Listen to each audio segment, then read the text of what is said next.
الحمدللہ رب العالمین والصلاة والسلام علی سید الانبیاء والمرسلین بسم اللہ الرحمن الرحیم۔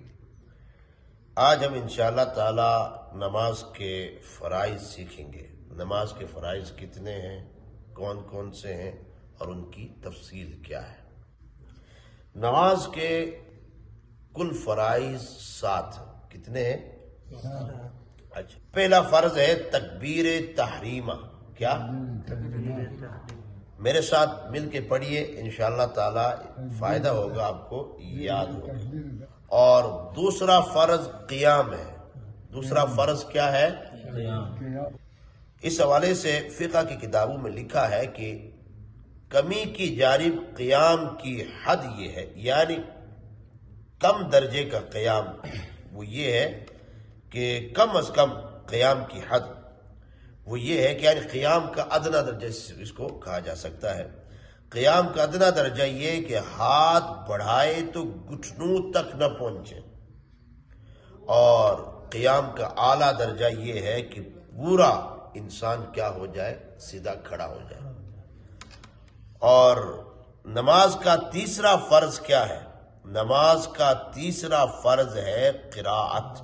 اور قراءت میں یاد رہے کتنا فرض ہے۔ اب الحمد شریف بھی پڑھا جاتا ہے، سورتیں بھی پڑھی جاتی ہیں، پورا قرآن پڑھا جاتا ہے، تو جو فرض قراءت ہے اس کی مقدار کیا ہے؟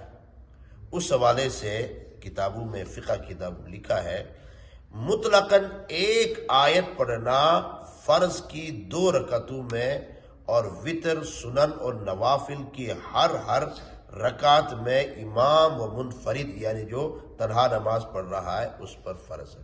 اور 3 ہو گئے۔ چوتھا فرض ہے رکوع۔ رکوع کسے کہتے ہیں؟ رکوع کا معنی کیا ہے؟ جھک جانا۔ اور اب اس میں بھی 2 درجے ہیں۔ رکوع کا ایک ادنا درجہ ہے، ایک اعلیٰ درجہ ہے۔ یعنی ادنا اور اعلیٰ میں فرق یہ ہے، اس کی وضاحت یہ ہے، ادنا ہو جائے تو نماز ادا ہو جائے گی، فرض ادا ہو جائے گا۔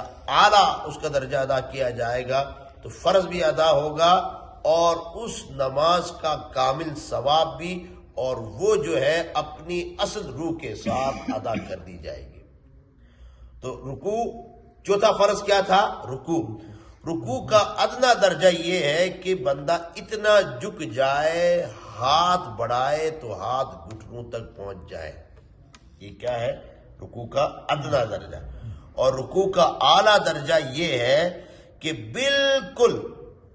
بالکل انسان کی جو پیٹھ ہے، اور پیٹھ اور سر بالکل سیدھ میں آ جائے، اور ہاتھوں سے انسان گھٹنوں کو کیا کرے، سختی کے ساتھ پکڑ لے، کہ اتنا پیٹھ کو بچھا لے کہ سر اور پیٹھ جو ہے وہ کیا ہو جائیں، آپس میں سیدھ میں آ جائیں، برابری میں آ جائیں۔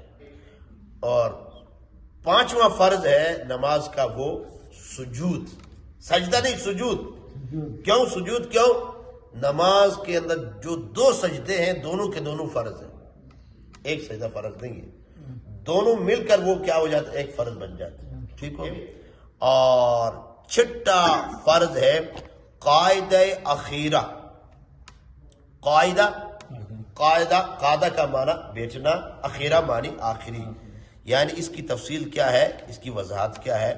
اس کی وضاحت یہ کہ عالمگیری میں فقہ حنفی کی مشہور معروف کتاب ہے، اس میں لکھا ہے کہ یعنی نماز کی رکعتیں پوری کرنے کے بعد اتنی دیر تک بیٹھنا پوری تشہد عبدہ و رسول تک پڑھ لی جائے فرض ہے۔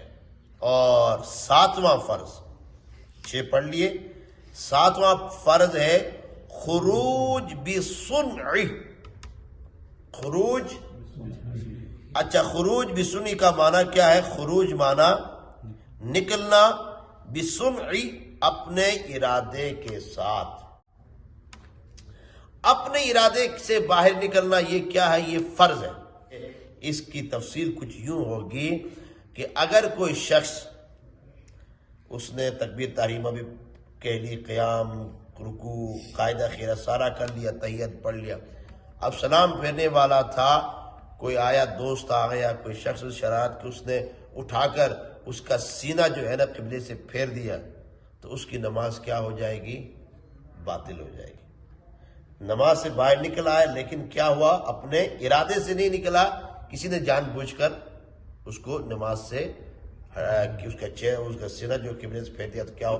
لیکن وہ سلام پھیرنے کے جو ہے نا بجائے وہ تحیات پڑھ کر خود ہی اٹھ کے چلا گیا، ویسے اٹھا، اپنی بولے سے اٹھ گیا، سلام نہ پھیرا، تو اس کا فرض تو ادا ہو گیا لیکن جو السلام جو واجب تھا وہ رہ گیا۔ اگر بولے سے اٹھا تھا، جیسے یاد آ جائے بیٹھے اور کیا کہتے ہیں سجدہ ساو کر لے، اس کی نماز کیا ہو جائے گی؟ مکمل ہو جائے گی۔